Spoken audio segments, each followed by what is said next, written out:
Introducing Pop Culture New York City, the ultimate location finder. Did you ever wonder where that famous photograph of Marilyn Monroe from the 7-Year Itch was shot? How about the street where Bob Dylan and his girlfriend Susie were photographed for the album Freewheelin'? Or where Monk's Cafe was in Seinfeld?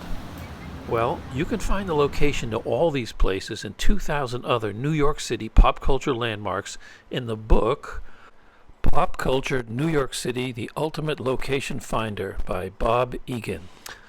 Available in most New York City bookstores and online at Amazon, Target, and Barnes & Noble. The book has over 120 maps covering all of Manhattan with addresses for all of the locations.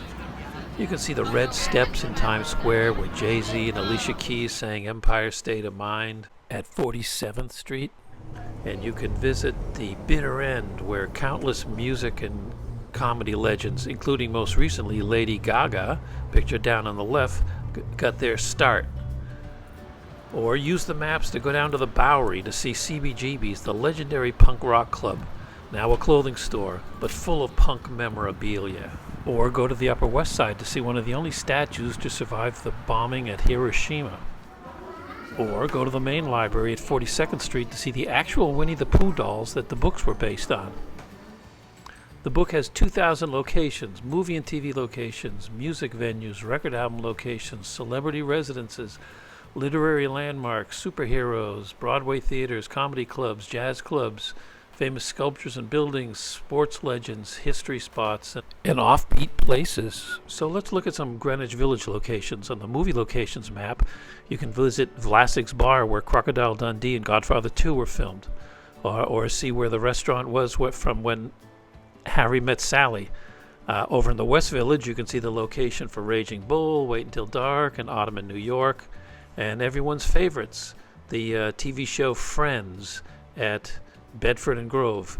There's Central Perk, and if you go upstairs, you'll see where Monica, Rachel, Joey, and Chandler lived. On the music landmarks map, you can see where those 80s clubs, the Pyramid Club, King Tut's Wawa Hut were in the East Village. You can see where the legendary Fillmore East was. And if you go to the West Village, the Bleecker McDougal area, you can see the Kettle of Fish, the Gaslight, the Cafe Bazaar, and even the Cafe Wah, where Dylan started out. It's still there, still going strong. Here's the marquee.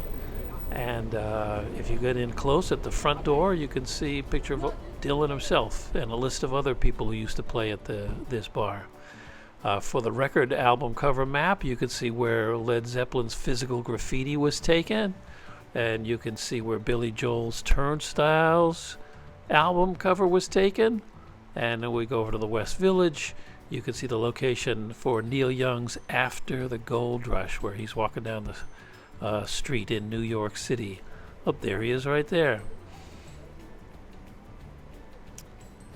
And you can stand right there, get your picture taken. For the jazz clubs in Greenwich Village, people will remember Bradley's and the Cookery. The Village Vanguard is famous. It's still there. Smalls is still around.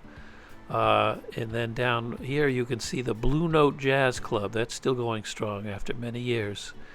So here's a picture of that right now. The marquee is it looks like a grand piano. And one afternoon I took a look in. And so you can see what it looks like inside. It's a nice big place. You can have a lot of fun going down to that club. In the Greenwich Village Literary Landmarks maps, you can see where Williams Burroughs, the Bunker apartment was, Allen Ginsberg's apartment, Dashiell Hammett, Cathal Gibran, W.H. Auden, where he lived on St. Mark's. You can see where Patti Smith was reciting poetry at the St. Mark's Church. And you can go down and have a beer at McSorley's Old Ale House on 7th Street. It's been around for about 150 years.